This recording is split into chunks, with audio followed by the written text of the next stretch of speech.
खेल होने वाला है देश में, खेला होवे खेला, क्या खेला हुए वो देखना है, वो बताएंगे हम बंगाली भाषा में ही बताएंगे। जब भारत सरकार 5 लाख से ज्यादा लोगों से नहीं डर रही, जो दिल्ली के चारों तरफ डेरा डालने बैठे हैं, जिसने पक्के मकान सड़कों के ऊपर बना दिए, तो आपका क्या खेल करेगी सरकार, वो हम बताते हैं क्या होगा बंगाल के साथ में। वे एक मुट्ठी चावल मांगते हैं आपसे, आप उनसे भाव की बात करो कि 1850 रुपए जो भारत सरकार का भाव है वो कब मिलेगा हमारे। जिस खेत में हम बैठे हैं ये चावल का खेत है, इसका रेट है 1850 रुपए, 18 रुपए 50 पैसे किलो, ये सरकारी रेट है। जब आपसे वोट मांगने आए तो वो जरूर मांग लेना उनसे। इसी के लिए बैठे हुए हैं दिल्ली में कि एमएसपी पे, मिनिमम सपोर्ट प्राइस पे देश में कानून बने। अगर वो बंगाल का किसान है, आसाम का किसान है, वो कर्नाटक का किसान है, उसका धान भी उसके कम रेट पे ना खरीदा जाए, उसकी जो दूसरी फसलें हैं वो भी कम रेट पे ना खरीदा जाए। अभी आपके साथ में क्या होगा, जो उत्तर प्रदेश और आसपास के क्षेत्र में हुआ है, वो हुआ है कि 10 साल पुराना ट्रैक्टर आप नहीं चला सकते, 10 साल पुराना पंपिंग सेट आप नहीं चला सकते। आपके यहां 15 साल का होगा भी, 15 साल में जो भी डीजल से चलने वाला सिस्टम है आपका, वो आपके यहां पे बंद है। आपके साथ में क्या होगा जब सरकार, भारत सरकार कई लाख किसानों के कब्जे में नहीं आ रही, अभी पिछले 100 दिन से आपके साथ में 2 खेल होंगे यहां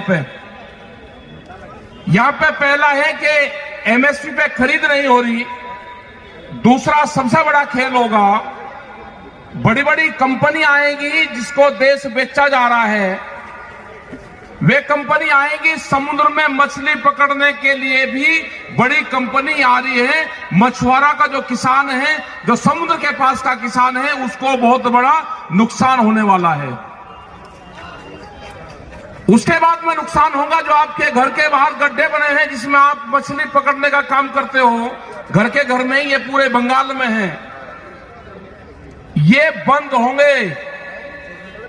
वो कानून भी आएगा, जैसे दूध पे कानून आ रहा है कि डब्बे के अंदर एक किसान अपने पड़ोसी को भी दूध नहीं बेच सकता, ऐसे ही यहां पे भी ये कंपनियां काम करेंगी।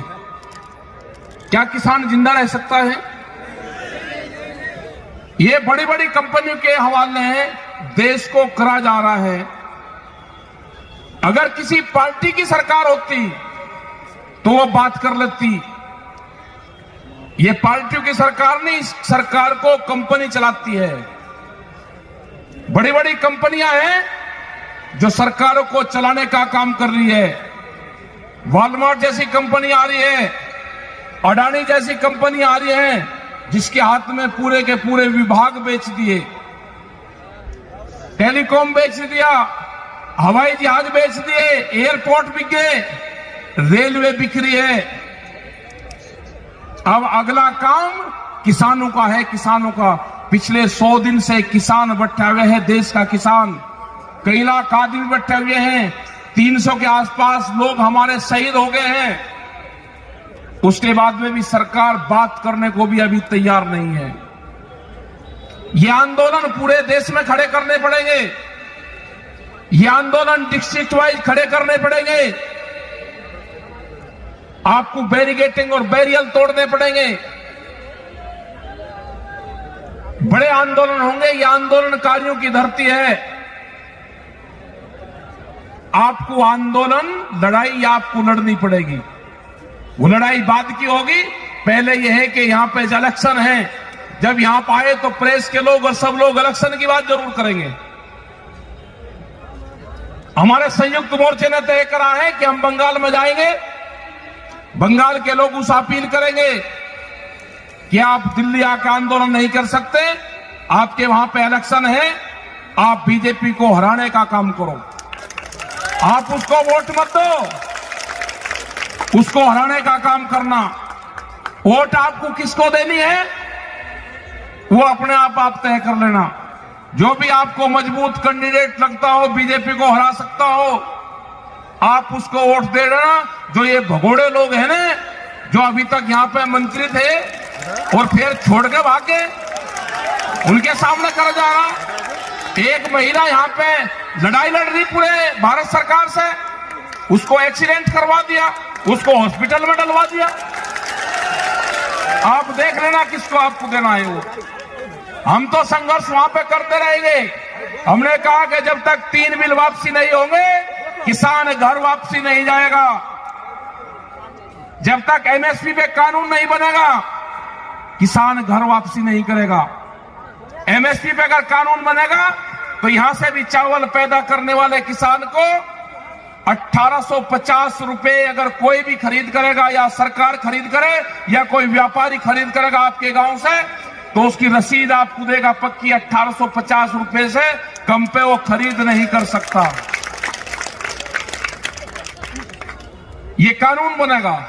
हमने कहा कि प्रधानमंत्री का पायलट प्रोजेक्ट है डिजिटल इंडिया, जो 23 किसानों का फसलें जो उगाता है किसान, जिसकी एमएसपी तय है, उन किसानों को उस डिजिटल इंडिया कैंपेन से जोड़ दिया जाए। किसान ने फसल बेची, जब तक वो अपने घर पे जाए अकाउंट में उसके पैसा पहुंच जाए। किसान को उससे नहीं जोड़ोगे, किसान की फसलों को लुटाई करोगे। 700 रुपए से लगा के और 1000 रुपए क्विंटल तक उसकी फसलों को खरीदोगे, और जब चावल वो खरीदने जाएगा तो 40, 50 और 60 और 70 रुपया किलो उसको मिलेगा। इससे कंज्यूमर भी मरा और इससे किसान भी मरा। जो वेजिटेबल्स हैं, जो फल, जो सब्जियां हैं, उसके भी दाम तय होने चाहिए। यह आंदोलन चल रहा है। जब भी भारत सरकार से बातचीत होगी, ये आंदोलन में ये भी एक प्रायोरिटी पर रखा जाएगा कि जो फसलें हैं, वो सब्जी की फसलें हो, वो दूध की फसलें हो, इनके भी रेट देश में तय हो। अभी एक नया व्यापार शुरू हुआ है यहां पे, वो व्यापार है भूख का व्यापार। जो हमारी माताएं बहनें बैठी हैं, अगर ये सोना पहनती थी तो एक सर्वे हुआ, ये सोने का इस्तेमाल एक साल में 17 बार करती हैं। जो तीज त्योहार है, जो ईद, दिवाली होगी, होली होगी, जो दुर्गा पूजा होंगे, उस टाइम पे उस सोने का इस्तेमाल ये महिलाएं करती हैं। उन्होंने कहा कि ये नहीं, और व्यापार होगा, भूख के ऊपर व्यापार होगा। अनाज तिजोरियों में बंद होंगे, रोटी तिजोरी में बंद होगी। यह आंदोलन होगा कि रोटियों को तिजोरी में बंद नहीं होने देना। रोटी व्यापारी की कैद में नहीं होगी। अनाज के गोदामों पे व्यापारियों का ताला नहीं लगेगा। यह आंदोलन जब तक जारी रहेगा, जब तक ये कानून वापसी नहीं होंगे। इनको खत्म करना पड़ेगा सरकार को। ये 3 बिल नहीं है, दूध के ऊपर बिल आ रहा है। अभी अगर कोई आदमी यहाँ पे पशुपालन का काम करते होंगे, अगर किसी के पास में 2 पशु होंगे तो कॉमर्शियल कनेक्शन लेना पड़ेगा उसको गांव में भी। ये बिल आ रहा है।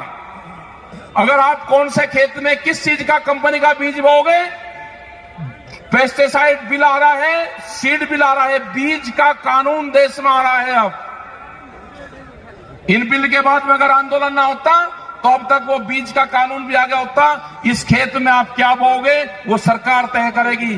किस कंपनी का बीज बोओगे, अगर किसी खेत में दूसरी कंपनी का सीड मिल गया तो आपके ऊपर मुकदमा होगा। बीज के थाने खुलेंगे देश में। कैसे जिंदा रहेगा किसान? बिजली के थाने हैं यहां पे, दूसरे थाने हैं यहां पे, बीज के भी थाने देश में खुलेंगे। अगर किसी के पास में पंपिंग सेट है और वो 10 से 15 साल पुराना है, वो तोड़े जाएंगे, उस पर जुर्माना नहीं होगा। अगर ट्रैक्टर या कोई भी इक्विपमेंट खेत में या कहीं पे भी चलने वाला है, वे तोड़े जाएंगे, वे स्क्रैप में बिकेंगे। तो ये सारे कानून आ रहे हैं। अगर देश का किसान अब की बार इस आंदोलन से पीछे रहा तो ये देश की जनता हारेगी, देश का किसान हारेगा, देश का नौजवान हारेगा। ये लड़ाई जारी है। इस लड़ाई में सब लोगों को साथ देना चाहिए।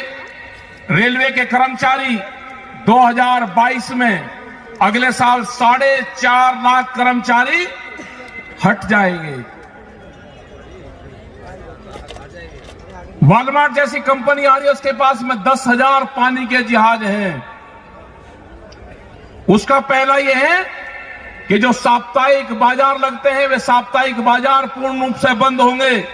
उसमें पूरे देश में 4.5 करोड़ लोग रोजगार पाते हैं, वो खत्म होंगे सारे के सारे। आगे है कानून, अगर कोई एक्सप्रेस वे निकल रहा है उसके 1 किलोमीटर के दोनों तरफ कोई भी कॉमर्शियल एक्टिविटी नहीं हो सकती। कोई भी अपना पान का खोखा, बीड़ी का खोखा, चाय का खोखा, पंचर लगाने की दुकान वो नहीं कर सकता। उसको लाइसेंस लेना पड़ेगा जैसे पेट्रोल पंप का लाइसेंस मिलता है। ये भी कानून आ रहा है।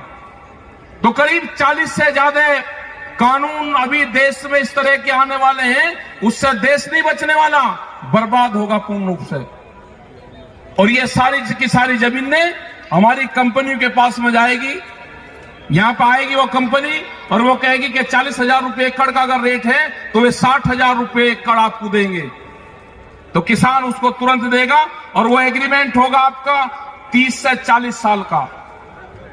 हमारे लोग शहरों में शिफ्ट होंगे, अपने गांव में ही कहेंगे 60,000 रुपए एकड़ का बहुत है। इन जमीनों में केमिकल डाला जाएगा, ये जमीनें बर्बाद होंगी। 50 से 70 साल के बाद में हिंदुस्तान में अगर ये कानून आते हैं तो कोई खेती लायक जमीन यहां पे नहीं रहेगी। यहां पे इंडस्ट्रीज लगनी है, उसके लिए सस्ता मजदूर चाहिए और मजदूर आवेगा गांव से, मजदूर आवेगा खेती से। ये इसलिए पूरा प्रोग्राम चल रहा है। और एक इस तरह का देश चाहिए था कि जिसकी जनसंख्या ज्यादा हो, वो मजदूरी का काम करे, उनको भोजन की जरूरत होगी तो दूसरे मुल्कों से भोजन उनके लिए आए, और आप 3 काम के लिए हिंदुस्तान का नौजवान और हिंदुस्तान की जनता रहेगी। खाने के लिए मार्केट, मजदूरी करने के लिए फैक्ट्री और वोट देने के लिए वोटर। आप सिर्फ 3 काम करोगे, चौथा काम आप नहीं कर सकते। तो इसलिए आंदोलन में आपको जुड़ना पड़ेगा। नौजवानों के हाथ में बड़ी ताकत है। आप सब नौजवानों को देश के खड़ा होना पड़ेगा, जुड़ना पड़ेगा। आपने इस टाइम तक बातचीत सुनी, आपका बहुत बहुत धन्यवाद। आप वोट मत देना उसको, वोट मत देना, संघर्ष करो। वोट नहीं देना उसको, संघर्ष आपको करना पड़ेगा। इनको यहां से बैरंग भगा दो। दिल्ली में हम बैठे हुए हैं, इनकी तलाश में यहां पे। ये सरकार वहां से, दिल्ली सरकार 1.5 महीने से गायब है। पता चला कि बंगाल में गई। हमारे पूरे संयुक्त मोर्चे के लोग, राज्यपाल जी हैं हमारे लीडर, यहां पर बैठे हुए हैं। हम आए हैं उनको तलाश करने, कहीं आपको मिले तो पकड़ के ये जरूर पूछ लेना उनसे। तो धन्यवाद। जय हिंद, जय बंगाल।